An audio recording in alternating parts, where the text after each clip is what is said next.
விழுப்புரம் மாவட்டம் செஞ்சி அருகே radio set போடுவதில் ஏற்பட்ட தகராறில் இரு தரப்பினரிடையே ஏற்பட்ட மோதல் குறித்த வீடியோ வெளியாகியுள்ளது பரபரப்பை ஏற்படுத்தியுள்ளது. முக்குணம் கிராமத்தை சேர்ந்த பார்த்திபன், அவரது மகன் ரஞ்சித்குமார் ஆகிய இருவரும் ரேடியோ ஆடியோ செட் போடும் பணி செய்து வருகின்றனர்.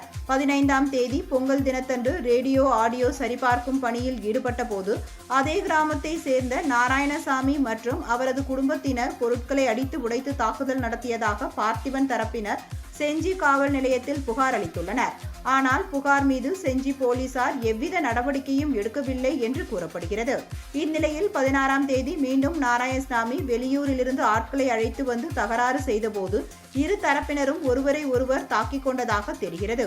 இதுகுறித்து நாராயணசாமி அளித்த புகார் மீது உடனடியாக வழக்கு பதிவு செய்ததாகவும், பார்த்திபன் கொடுத்த புகார் மீது நடவடிக்கை எடுக்காததால் காவல் நிலையத்தை முற்றுகையிட முயன்றபோது போலீசார் நடவடிக்கை எடுப்பதாக உறுதியளித்துள்ளனர்.